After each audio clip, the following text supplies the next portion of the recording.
পটুয়াখালীর রাঙ্গাবালিতে জুলাই জাতীয় সনদের ভিত্তিতে পিআর পদ্ধতিতে জাতীয় নির্বাচন সহ ৫ দফা দাবিতে বিক্ষোভ মিছিল ও গণসমাবেশ করেছে ইসলামী আন্দোলন বাংলাদেশ।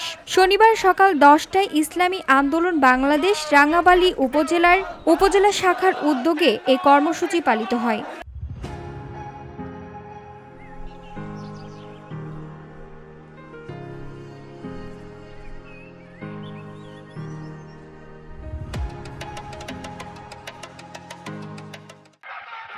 উপজেলা সভাপতি মাওলানা আনিসুর রহমানের সভাপতিত্বে ও মুফতি মাহবুবুর রহমান এর সঞ্চালনায় সমাবেশে প্রধান অতিথির বক্তব্যে ৫ দফা দাবি তুলে ধরেন ইসলামী আন্দোলন বাংলাদেশ পটুয়াখালী জেলা শাখার সেক্রেটারি এইচ.এম. আব্দুল হাকিম। সমাবেশে ইসলামী আন্দোলন বাংলাদেশ রাঙ্গাবালী উপজেলা ও ইউনিয়ন পর্যায়ের নেতাকর্মীরাও অংশ নেন।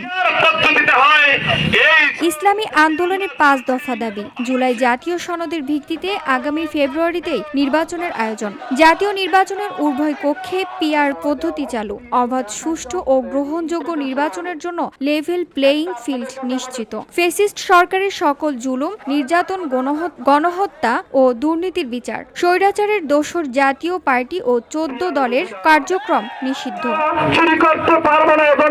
বিক্ষোভ মিছিলটি ইসলামী আন্দোলন বাংলাদেশ রাঙ্গাবাড়ী উপজেলা অফিসের সামনে থেকে শুরু হয়ে উপজেলার বিভিন্ন গুরুত্বপূর্ণ সড়ক প্রদক্ষিণ শেষে একই স্থানে সংক্ষিপ্ত সমাবেশের মধ্যে শেষ হয়। VOD Bangla news desk.